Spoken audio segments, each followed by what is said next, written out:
Okay, let's get started.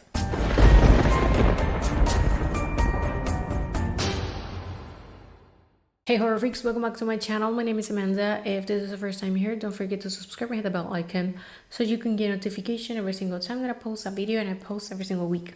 As you can see from the title, on today's video I'm going to be giving you my full review with spoilers of Morbius. This is the latest Marvel movie and the return of Jared Leto to the superhero world, and horror also is coming back to the superhero world. I'm planning on doing probably next week a video specifically talking about the comeback on horror into the specifically to the Marvel universe. I know that this is not the MCU, Morbius is from another universe, but we have the multiverse and that type of stuff. So if you're interested in watching that video, let me know in the comments down below.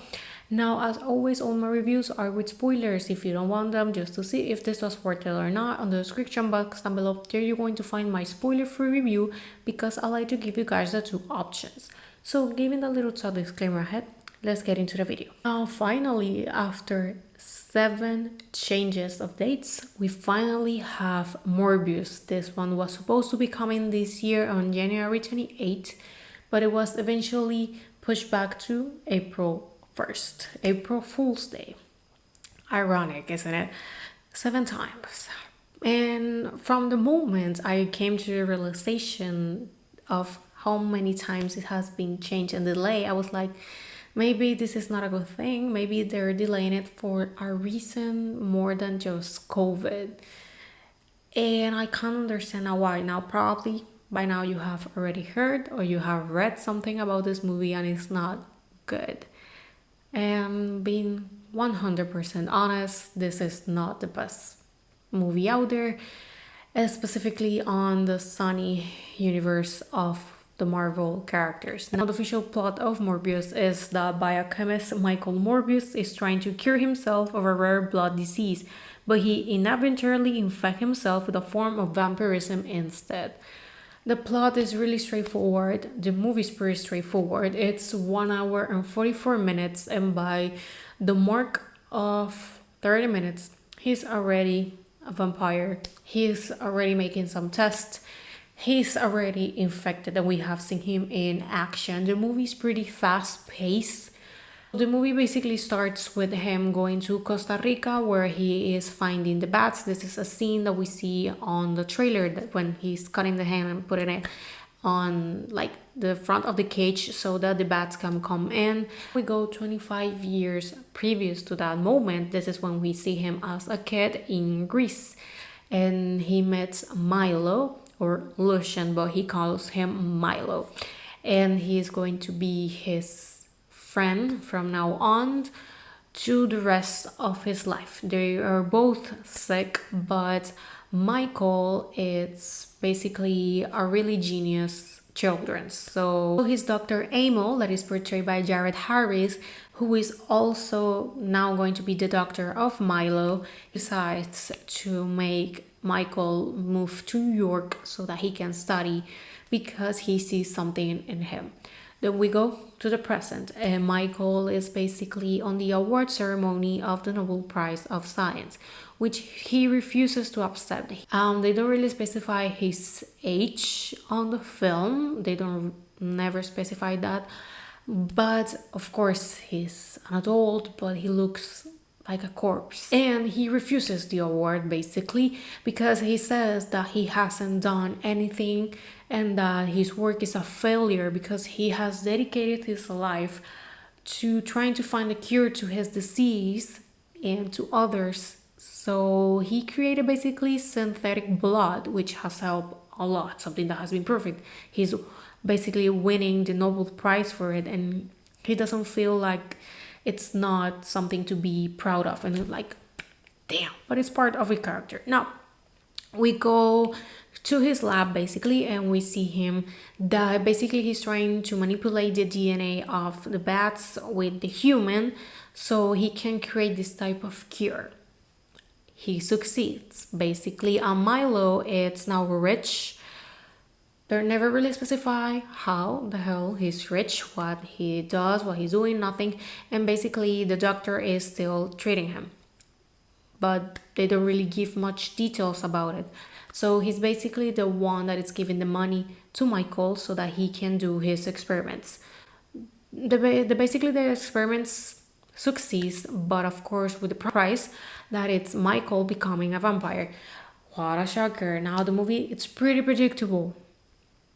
Like the reality is that you're going to find out everything that is going to happen really, really quickly. Now the movie tries to be funny, but the jokes are decent, but don't expect to be laughing just like on other Marvel movies when you're going to find yourself loving every single part of it and laughing a lot. Now, the biggest failure and the worst part of this movie are the fight scenes, something that is really important, specifically on superhero movies. Now, of course, this is horror at some point. I mean, that's the reason why I'm doing the review, since it's kind of horror. But when it comes to the superhero part, it's really important that the fight scenes are good. They are the worst parts, seriously. Now we have a scene on a hospital. The lights are on and off. They're trying to build up the tension and the horror elements, it's hella predictable. So there's no emotions. The reality is that this movie fails into give emotions to the viewer. For me, it goes on a straight line. It never goes to a climax. The villain is like meh, like oh, he's the villain. So what else? Basically, the villain is Milo, because he founds the cure he takes by himself, but Michael is refusing to take human's blood. What a shocker. While Milo is basically drinking all the people that he sees on the street. What a shocker. Like I said, it's hella predictable. Now the trailer, there have a few scenes that I think that they are tricking the viewer, or they changed the film before it was released. Now the first scene that it tricks actually the viewer, we have Milo's character. He's walking on a train station. He's just walking. He's never actually shown on the trailer as a sick person. So when you see him sick, you're like, definitely he's going to be taking that, because there's no way that he's going to recover so fast. So what's pretty obvious from the first start. But that scene when he's walking on the train station on the film, he's turning to vampire. He has like the full mode, but on the trailer he's just human. So they hide the fact that he's going to be a vampire, at least on the trailer. But when you watch the film, you're going to find out really quickly. Now the film has two missing scenes, and I think that many people is going to probably either be mad or they're going to notice pretty fast. We have the first scene, that is, we have Jared Leto walking, and we have the Spider-Man poster behind, something that people was freaking out, right? This scene never happens. That never happens. And then we have Michael Keaton's character, Adrian Thomas, and he's meeting Michael, right? That never happens either. So those two scenes are nowhere to be found on the film.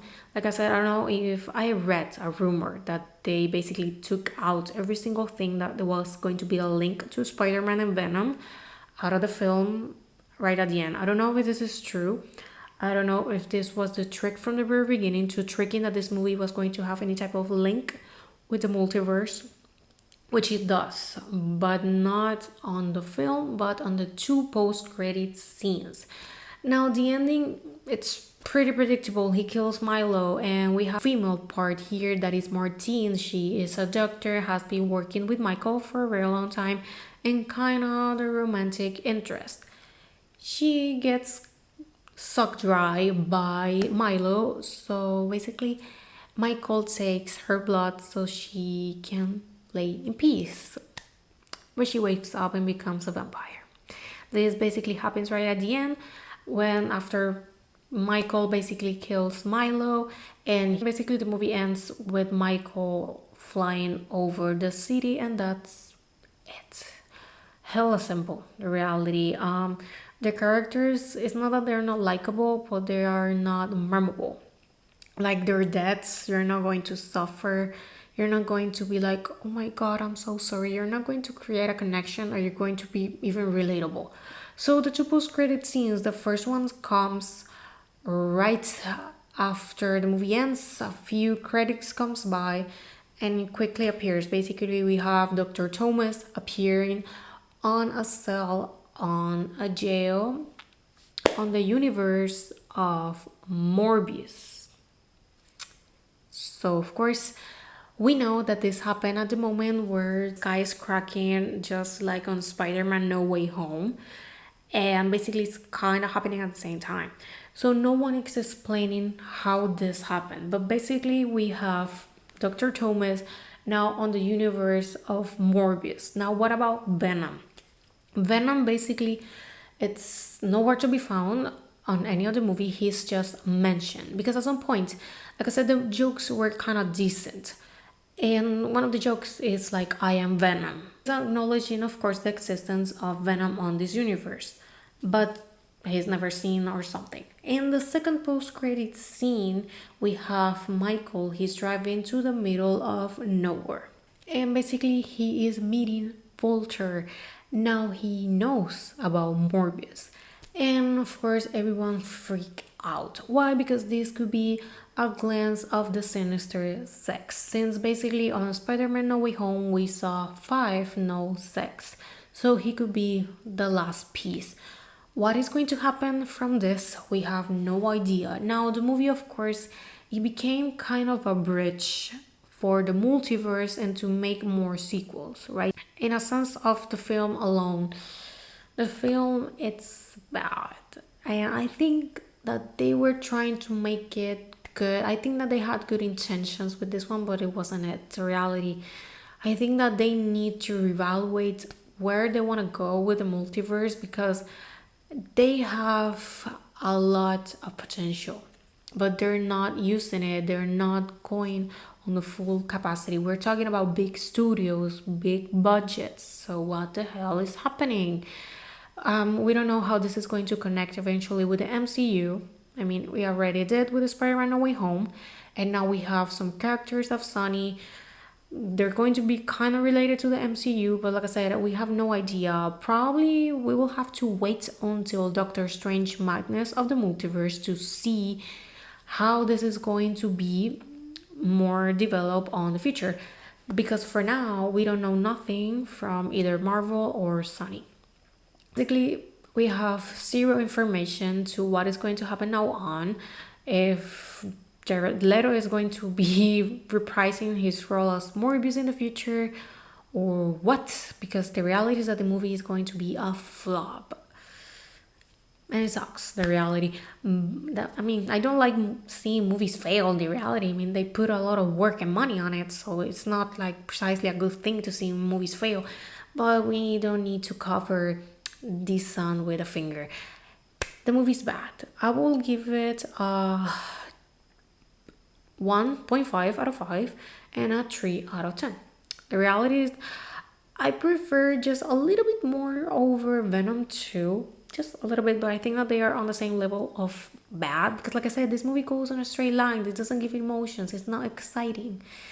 It's a bridge. It's a middle for an end. Or a middle or a prequel to the beginning. I don't know. But it doesn't really serve the purpose of being the introduction of a new character. It really is not.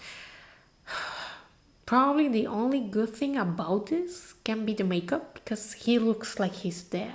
Definitely he looks like a corpse walking. But the reality is that for the rest, the acting, nothing too good, nothing too bad, just meh. The characters, the fighting scenes, that's definitely the worst part.